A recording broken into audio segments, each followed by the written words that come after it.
ketika kita lihat orang yang belum nutup aurat, ketika kita lihat orang yang masih tenggelam dalam maksiat, terkadang rasa kayak begitu ada di hati kita gitu. Betul? Terkadang kita ngerasa bahwa yang surga pantas buat kita masukin tidak dengan dia gitu. Kayaknya tuh kayak yakin banget kita bakalan ada dalam rombongan Nabi Muhammad. Padahal siapa bilang? Belum tentu.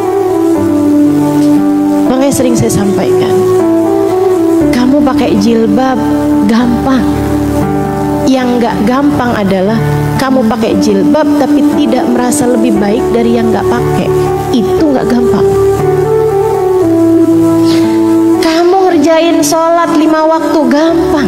Yang gak gampang adalah kamu sholat 5 waktu, bahkan kamu sholat sunnah dan tidak merasa lebih baik dari yang tidak mengerjakannya. Bukannya yang sholat lebih baik, Ustazah? Betul, sholat lebih baik daripada gak sholat, betul. Menutup aurat lebih baik daripada tidak menutup aurat, betul. Tapi kamu lebih baik dari orang tersebut, siapa bilang? Mungkin dia punya amalan-amalan soleh yang kamu gak tahu. Mungkin dia adalah seorang ibu yang menafkahi anak-anak yatimnya, kamu gak tahu. Mungkin dia adalah seorang istri yang sangat sabar menghadapi suaminya, kamu gak tahu.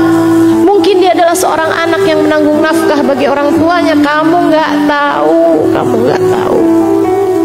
Mungkin dia adalah seseorang yang menangisi dosa-dosanya di saat kamu bahkan tidak melakukannya.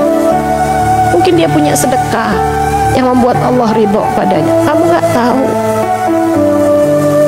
Kamu gak tahu. Mungkin dia punya cinta yang besar kepada Nabi Muhammad. Mungkin dia pernah khidmah pada seorang yang ternyata adalah kekasih Allah, kamu gak tahu. Kamu gak tahu. Pun pula andai kamu tahu, kamu tetap nggak tahu akhir kehidupan akan jadi seperti apa. Ada berapa banyak orang yang maksiat, tahu-tahu akhir kehidupannya dapat hidayah, kemudian meninggal dalam keadaan husnul khotimah. Ada berapa banyak orang yang ibadah, tapi kemudian akhir kehidupannya Allah murka kepada dia dan mati dalam keadaan su'ul khotimah. Kamu gak tahu. Kamu gak tahu. Dia bilang yang pertama ujub, saya suka merasa bangga sama diri saya. Yang kedua hasud. Dia bilang, Syekh, selama ini ada banyak murid-muridmu yang juga pintar-pintar. Selama ini ada banyak murid-muridmu yang juga berprestasi dan melakukan hal-hal yang membahagiakan. Tapi saya mencegah jangan sampai kabar tersebut Syekh dengar. Sehingga akhirnya Syekh hanya lihat saya. Karena saya hasut sama yang lain-lain, gak boleh ada yang dekat sama guru saya selain saya.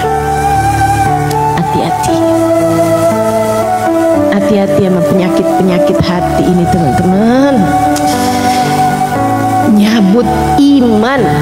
Sampai katanya Nabi Muhammad, al-hasad haliqatuddin. Sifat hasud, nggak seneng orang lain dapat kesenangan dan selalu seneng kalau orang lain dapat kesusahan. Sifat hasud tuh,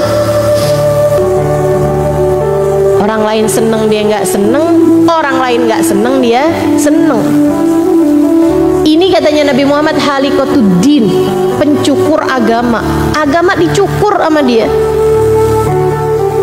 Al-hasad ya'kulul hasanat kama ya'kulun narul hatab. Sifat hasud bisa makanin kebaikan seperti api melahap kayu bakar. Ngeri teman-teman, hati-hati, hati-hati. Kalau ada rasa kayak begitu tuh langsung perangin, ya Allah. Ampuni ya Allah, ampuni ya Allah. Doain yang kamu hasutin tuh biar ditambah kenikmatan dari Allah Subhanahu wa taala kepadanya. Itu cara ngelawan hasud. Kamu kesel karena orang itu lebih kaya dari kamu. Kamu doain, ya Allah, tambahin kekayaannya, ya Allah, tambahin kekayaannya. hati rasanya darah-darah gitu, nggak apa-apa, lawan. Emang kayak gitu kok cara ngelawannya.